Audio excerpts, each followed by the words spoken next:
This is a Gretsch White Falcon stereo. It's a 1963. I've had it since 1966. I bought it new, and they were very difficult to get hold of at the time. This one came from Sweden.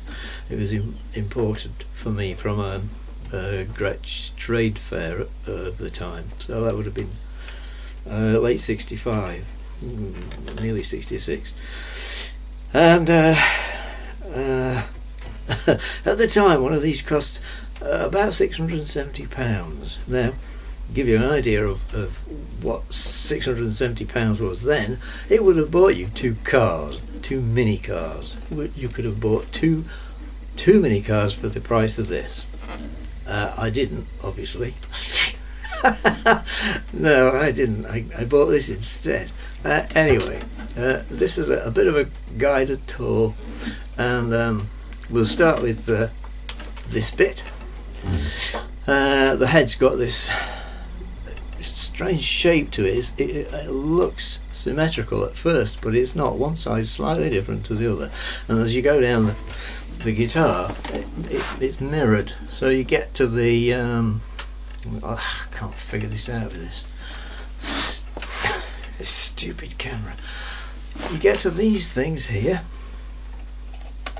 and they are also not symmetrical, and you get to this thing down at the bottom here, which is, they call it Cadillac tailpiece, I think, and that also isn't symmetrical. So all the way along you've got this. I mean, it's a great idea. It's a really lovely piece of design, and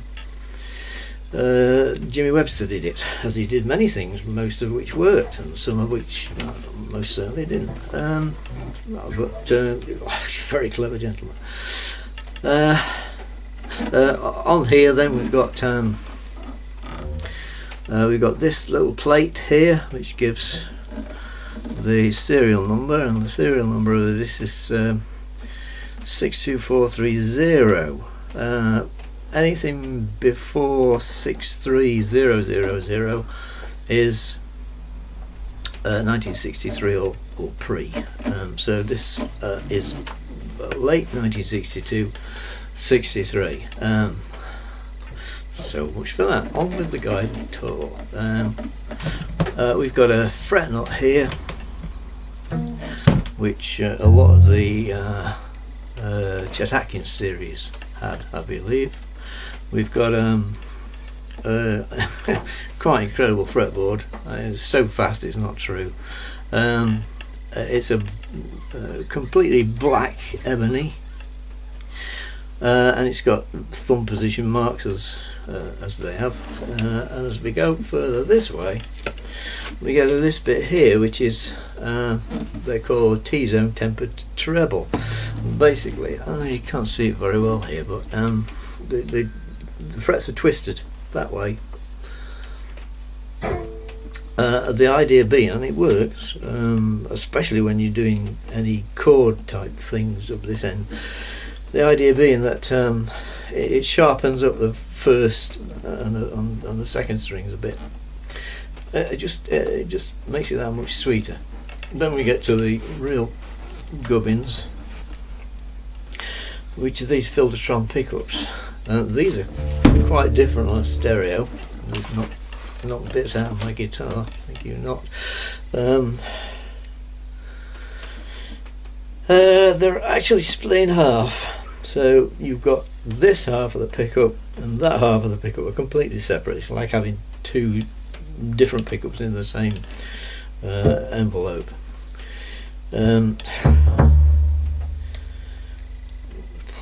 As is the back pickup here. It's exactly the same thing, obviously, down there. And the switching of it is intriguing. There are I think six different designs of the White Falcon. Two different stereo designs.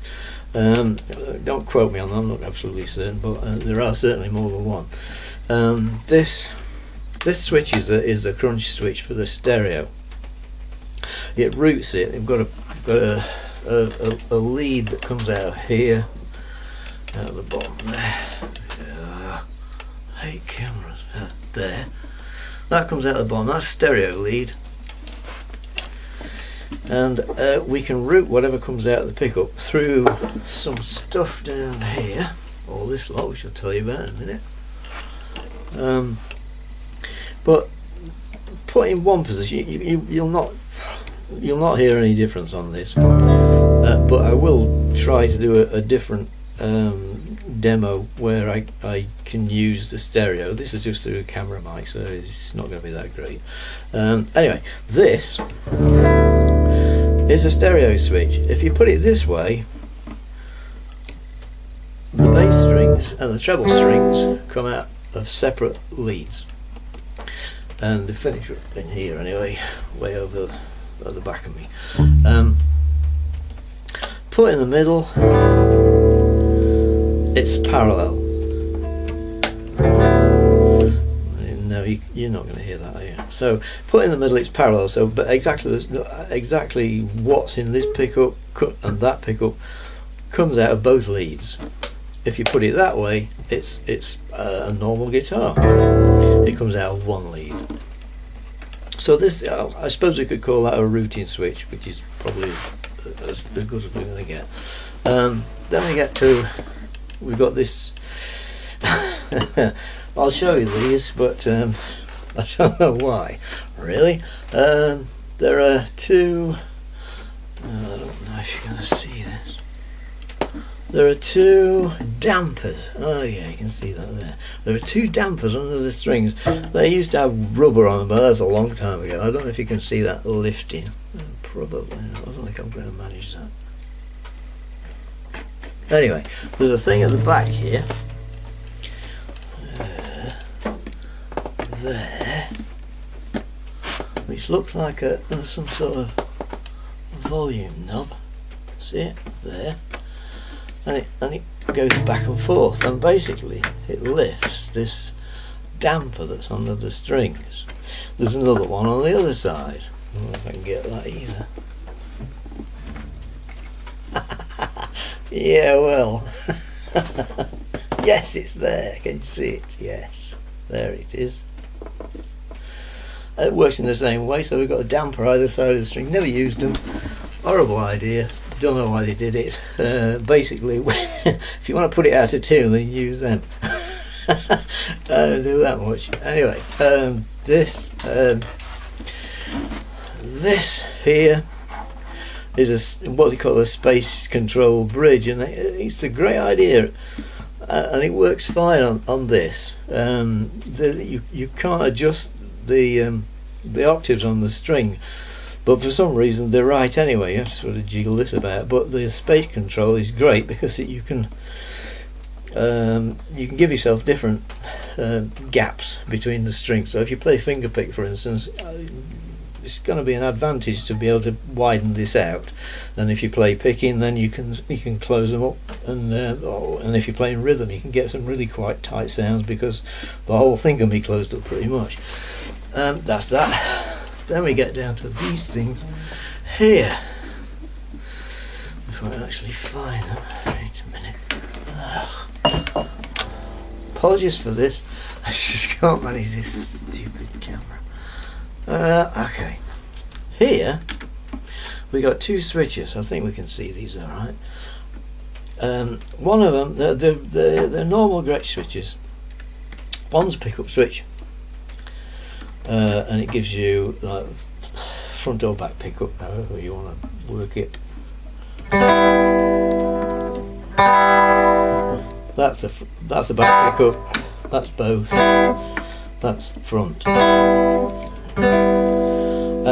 And they always use a tone switch, which in some ways is a great idea, because you've got a lift on one side, treble lift on one side, you've got treble cut on the other side, and basically what comes through if you've got this on the middle position is whatever it is on the pickup's doing, nothing else. It comes through the volume control there, but there's exactly that set of controls also for the bass side. Oh, can't do this. Yes, there, there. Exactly the same, but that's on the back pickup, middle, front. However, both these things work quite separately, so I can switch this, say, on to the back pickup, and I can switch this onto the front pickup. And I can also, that's the volume for the bass. That's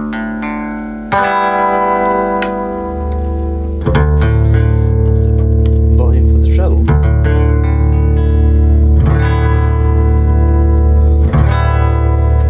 And that more or less does it all. Sometimes the White Falcons have got some sort of whammy device down here. Some of them have got the extending arm thing. To me, they all look a little bit too much metalwork. I like this a lot. It's straightforward. It's not that cluttered. And you either like what it looks like or you don't like what it looks like. I happen to like what it looks like. I also very much like what it sounds like.